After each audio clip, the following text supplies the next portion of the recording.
So in this video, we are going to write our first Java Hello World program and we'll try to see how we can compile and we can run our first program. So first of all, you can open any text editor. You can open Notepad or Notepad++. So we have to start by using keyword that is called class, and you can give the name here as Hello World.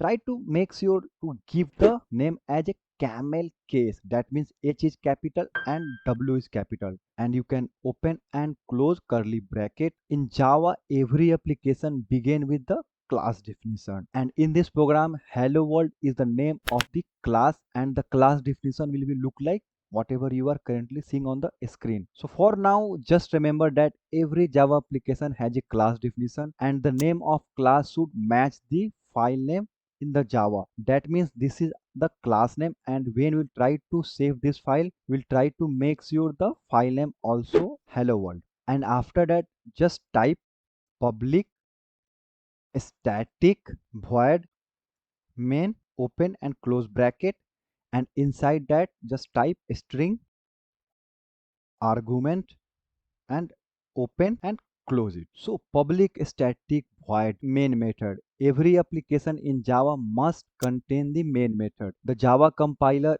start executing the code from main method only. So how does it work? Correct? You will have some question. So we are not going to discuss in this video.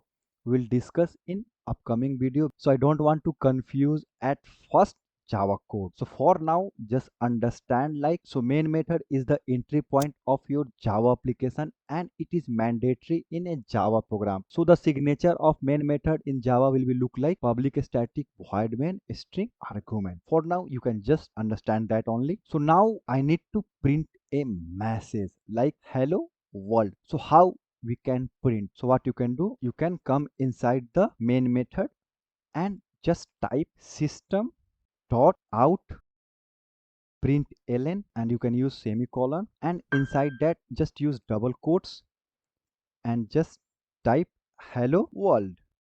So this is the one message we are going to print. So this above code is used to print the statement, and currently it will print hello world when we'll try to run our code. And inside, if you notice here, we are using double quotes. So this is called a string. We will definitely learn in upcoming video. So you can notice this print line is currently inside this main method, and this main method is inside this class. So let's try to save our first code. So what you can do, just click on file and click on save, and as I told you, you have to make sure the file name will be same as class name. So here our class name is what, hello world, and you have to use the extension of Java. So what you can use, dot Java.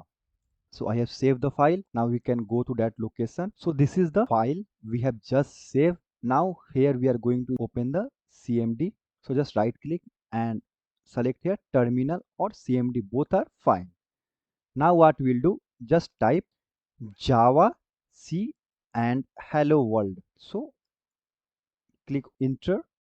Now when you just click on enter, after that you can notice one dot class file has been created here. So you can use Java C for the compiling the file. So when we type Java C command, that means it is used to compile your Java program, and it will take .java file as input and it will try to produce the bytecode. So when we run, it will automatically create dot class file. Now we have to run. So you can see, once you have a dot class file, then you can easily run your Java code. So how you can run, just type Java and hello world, and when we try to use Java command, then it will try to execute the bytecode of Java. So once you run, you can see it is printing hello world. So from where it is printing, it is printing from this location. So now what you can do, just change message here like 1 2 and again save. Now what will be happen, if you just go and click on Java hello world, it will just print hello world only, because we have not compiled the class. Now what you can do, just again try to do Java C hello world dot Java, and after that just use Java hello world.